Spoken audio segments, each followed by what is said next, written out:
Hey there. Let's spend a few minutes talking about our next assignment, the character sketch. Now, the thing about character sketching is, as new writers, we tend to misunderstand what we're being asked to do. The assignment isn't complex, it's not what I'm saying, but as new writers, we kind of want to hold on to our characters a little bit to avoid any spoilers or anything like that. But the thing about a character sketch is we are sketching our character out. So we need all the details, every detail that you can think of. You are essentially learning to practice with this assignment that we hope that you use in the future as a writer. It's going to be a document that as you move forward in your career or in your writing, you will likely only ever see it. Only you will ever see it. So if we approach this assignment as half-hearted or with the intent to keep secrets from your audience, namely me in this case, you're doing yourself a disservice.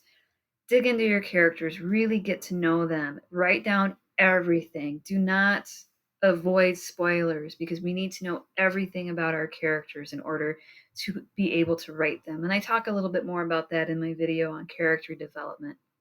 But as you approach this assignment, make sure that you are doing the steps fully, but also wholeheartedly exploring that character. Dig beneath the surface. Is her hair red? Yes. Is it her natural hair color? No. Why does she dye her hair? Why does she use this color? Why does she use that brand? Even if that never comes up in your story, you need to know your character's motivations. You need to know why she colors her hair red. I use the example of coffee all the time. How does your character take coffee? If your character drinks black coffee, like I do personally, they will probably experience and interpret the world differently than somebody who orders a venti latte with a whole bunch of chocolate sauce and room for cream, right? Um, every aspect we need to know about our character because the things that we choose, like our hair color or our coffee, come from somewhere. They are not random. They come from our background or our upbringing or our curiosity or our tenacity. Maybe your character drinks black coffee not because it tastes good, but because she's stubborn and she's going to drink black coffee. So think about these things. Think about every aspect of your character. Dig beneath the surface. And then for the assignment, write it all down. So that's, essentially what we're doing with our character sketch is exploring our character as fully as possible. Think beneath the surface. Think about those motivations. Think about why they wear their hair the way they do. Or if somebody teases them, how do they react? Do they get a little clenching in the chest? Do they get a little squinty in the eye? Do they completely ignore it? Think about how your character reacts, not just superficial traits in terms of physicalness and their history. So what about a rubric for this assignment? Again, in these videos, they're not the most clear. Perhaps they're a little small on your device. We do have our rubrics available on our classroom. And if you want me to, I'll be happy to send you the PDF. So for this assignment, essentially what we're going to do is create a 1 to 2 page character sketch. This is a minimum. It doesn't have to be only 2 pages. You can make it as long as it needs to be in order to create a fully fleshed out character. What we want to do is use some of the resources presented in our announcements and ask all sorts of questions about your character. What do they look like? How do they feel? What are their family members? The specific prompt would be to, number one, let's name our character. And then we are focusing on one character for this. You can do it for multiple characters if you would like, but for this assignment, we're focusing on the main character that you are exploring in your story. Okay, so let's name that character. All right, and then we need to fulfill 4 categories, including 1, their physical description. Now let's get specific here, all right? We don't want a generic physical description of somebody who's average, has average brown hair, has average brown eyes. We get it, they're average, but not everybody looks the same. So do they have any distinguishing features, even if we never see them? Maybe they have a mole in the shape of the Upper Peninsula of Michigan on their back. Maybe their toes are crooked because they broke it running through the forest. Get specific. Don't be generic. Even if you want your character to be somebody that fades in the background, those characters have defining physical features. What are they? How long is that hair? How nondescript is that brown? Get specific here, all right? We got to be able to see our characters if we expect our readers to see our character. Number 2, what is their personality? Again, we're looking for specifics here. Saying they have a great personality or they're confident or nothing scares them. That's awesome. But what else is there? Right? We don't want to have an archetype. Even if our character fulfills an archetype, they can't just be a shell of an archetype. So nothing scares them, but really, what does? What scares them? We are all terrified of something, even if it is just a guttural instinct response. Maybe they've seen so much in the world that the only thing that scares them is the sound of hands rubbing together. I know somebody like that. Do that. Look at other people who personify what you want your character to be. What else is there?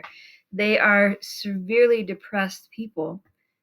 What makes them smile? Because something does. So dig deep into their personality and go beyond the tropey characteristics of confidence. If they're confident, great. Dig deeper. Get into the nitty gritty of who your character is. Number 3, what we're looking for is their family history. This one is an interesting one. We are who we are because of our family history, even if we do not have a family. If your character doesn't have a family history, how did they have an upbringing? Who raised them? If they were in an orphanage, what was that like? What were their keepers like? If they don't know of their family history, they're adopted. What about their adoptees' lifestyle? How were they raised? How did they celebrate holidays? Give your characters an emotional connection to a culture.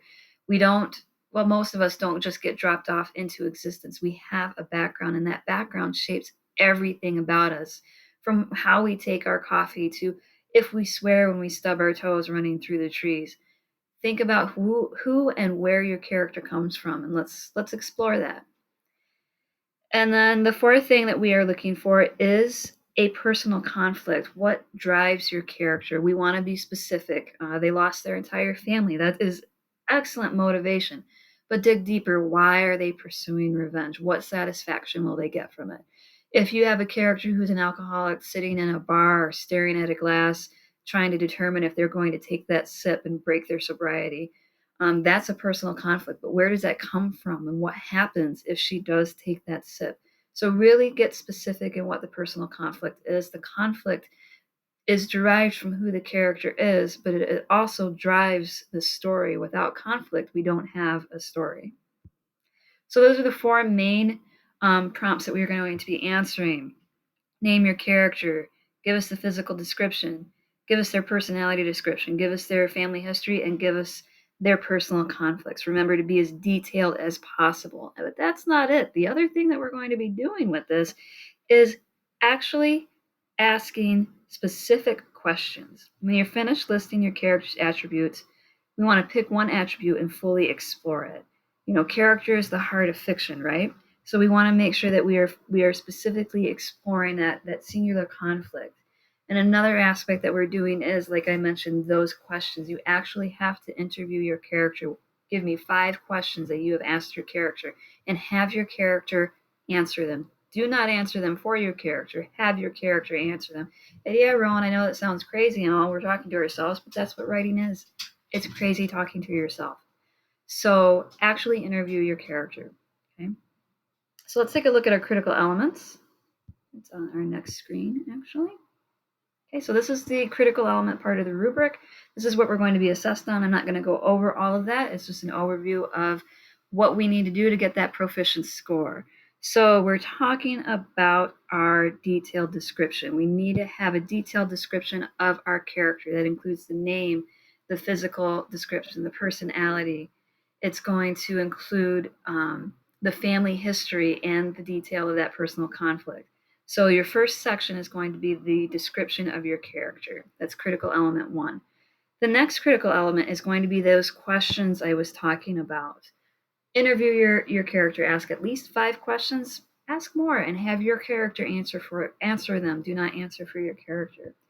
The next critical element that we're going to be looking at is that idea of that one attribute, that one specific conflict that is the driving force behind your character's motivations. And then the final critical element, as usual, is the articulation of your writing. Are you following the mechanics?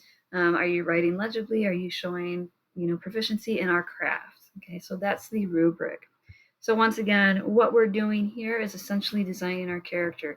Dig deep, explore the nitty-gritty and the nooks and crannies of your character.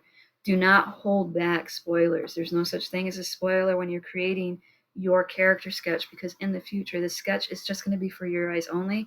I'm just assessing it, okay? So dig deep, write it all, really get to know these guys. Let me know how they take their coffee. And if they don't take coffee, if they did, how would they, right? Or why don't they take coffee? Maybe it doesn't exist in their world. Get specific, okay? If you have any questions with this assignment, as usual, feel free to reach out to me however you feel comfortable. We can chat, talk on the discussion forums, text, you can call me, or we can use Zoom any way that you feel comfortable. Dig deep. Let's really fully develop these characters so we can write their lives. You got this.